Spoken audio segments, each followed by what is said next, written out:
हसीना वाजिद की हुकूमत के खात्मे के बाद से भारत में भी नफरत आया है। भारत में बांग्लादेश के खिलाफ नफरत अंगेज वाकयात में इजाफा हुआ है। 20,000 हिंदू बॉर्डर पर थे।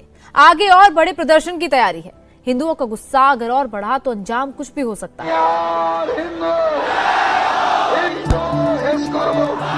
कि भारत बांग्लादेश को तोड़कर 2 हिंदू रियासतें बनाना चाहता है। पर्टिकुलरली चिटागोंग के अंदर भारत हिंदू रियासत कायम करके separation of Bangladesh, partition of Bangladesh चाहता है और ये डर इस वक्त बांग्लादेश में लूम कर रहा है, यानी ये खतरे के बादल मंडला रहे हैं। हिंदुओं पर जुल्म नहीं रुका तो क्या भारत के हिंदू सरहद लांघ जाएंगे? बांग्लादेश में हिंदुओं पर हो रही हिंसा के खिलाफ 20,000 हिंदू पेट्रापोल बॉर्डर पहुंच गए हैं। यहाँ पे आके उसको होशियार करना चाहते हैं कि हमारा हिंदू भाई उधर है, उसको भाई मानो, नहीं तो हम लोग भी कुछ भी कर सकते हैं। हम लोग बहुत गुस्से में हैं।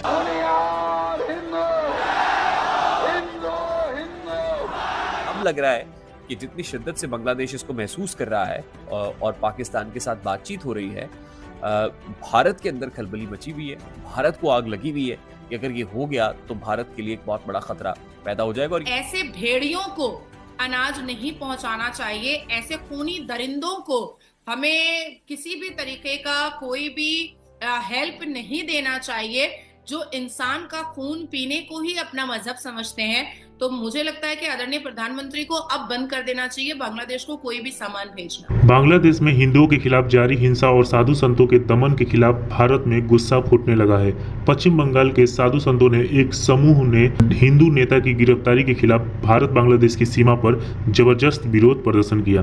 24 परगना पेट्रोपोल सीमा चौकी के करीब लगभग 20,000 साधु संत जबरदस्त नारेबाजी करते हुए पहुंचे, जिसके बाद बांग्लादेश के अंतरिम सरकार से अपील की कि वो अपने देश में हिंदुओं की सुरक्षा को प्राथमिकता दे। अखिल भारतीय संत समिति ने बैनर तले हो रहे इस प्रदर्शन के शामिल होने के लिए साधु संत सुबह से ही धरना स्थल पर पहुंचने लगे। स्थानीय मीडिया के मुताबिक इस कार्यक्रम में पूरे पश्चिम बंगाल से आए साधु संतों ने बांग्लादेश में हिंदुओं पर हो रहे अत्याचार के खिलाफ अपनी बात रखी। जैसे ही इस चीज़ की खबर बांग्लादेश को गवर्नमेंट को लगी, वैसे ही इंडिया बांग्लादेश बॉर्डर पे बांग्लादेश के तरफ से लगातार जो है वो सुरक्षा बढ़ा दी गई। लेकिन भारत के जो हिंदू संगठन उन्होंने साफ कह दिया है कि अगर बांग्लादेश में आज के बाद अगर कुछ हिंदुओं पे होता है तो फिर वो बांग्लादेश को छोड़ेंगे नहीं। और बांग्लादेश जैसे पाकिस्तान जो है वो 2 हिस्सों में टूटा, उसके बाद बांग्लादेश बना, अब बांग्लादेश भी 2 हिस्सों में टूटेगा। भारत बांग्लादेश को तोड़कर 2 हिंदू रियासतें बनाना चाहता है। पर्टिकुलरली चिटागोंग के अंदर भारत हिंदू रियासत कायम करके separation of Bangladesh, partition of Bangladesh चाहता है और ये डर इस वक्त बांग्लादेश में लूम कर रहा है, यानी ये खतरे के बादल मंडला रहे हैं। और बांग्लादेश इस वक्त बड़ी संजीदगी से न्यूक्लियराइजेशन की बात कर रहे हैं। इन पर्टिकुलर न्यूक्लियराइजेशन नहीं कि न्यूक्लियर स्टेट बना दी जाए, बल्कि पाकिस्तान के साथ हाथ मिलाया जाए, पाकिस्तान के साथ कुर्बतें बढ़ाई जाए। इससे पहले तो आर्म्स एंड एम्युनिशन में पाकिस्तान से बांग्लादेश को गुज़श्ता 30-40 बरस से कुछ शेल्स या फिर आप यूँ कह लीजिए कि ऐसा एम्युनिशन जो टैंक्स 2-3 हज़ार टैंक्स के लिए इस्तेमाल हो सके, वो बांग्लादेश पाकिस्तान से खरीदता है। लेकिन अब बाकायदा तौर पर किसी न्यूक्लियर ट्रीटी की बात हो रही है और इस न्यूक्लियर ट्रीटी के साथ साथ बांग्लादेश पाकिस्तान से GF-17 थंडर जो तैयारे हैं, GF-17 साख्ता तैयारे, वो खरीदने की बात भी कर रहा है। और ये वही GF-17 थंडर है जो चीन और पाकिस्तान के मुश्तरका ताउन से बनाए गए हैं और पाकिस्तान को इसमें एक्सपर्टीज हासिल है। और बांग्लादेश पाकिस्तान की एक्सपर्टीज से बांग्लादेश पाकिस्तान की इस प्रोडक्ट को बाय करना चाहता है। ये बात इतनी सादा नहीं है जितनी सादा कानों को मालूम होती है। असल में इसमें पूरे रीजन के अंदर एक चेंज आता हुआ, इन पर्टिकुलर एक ऐसा चेंज आता हुआ नजर आ रहा है कि जिससे भारत में खासी खलबली मची हुई है।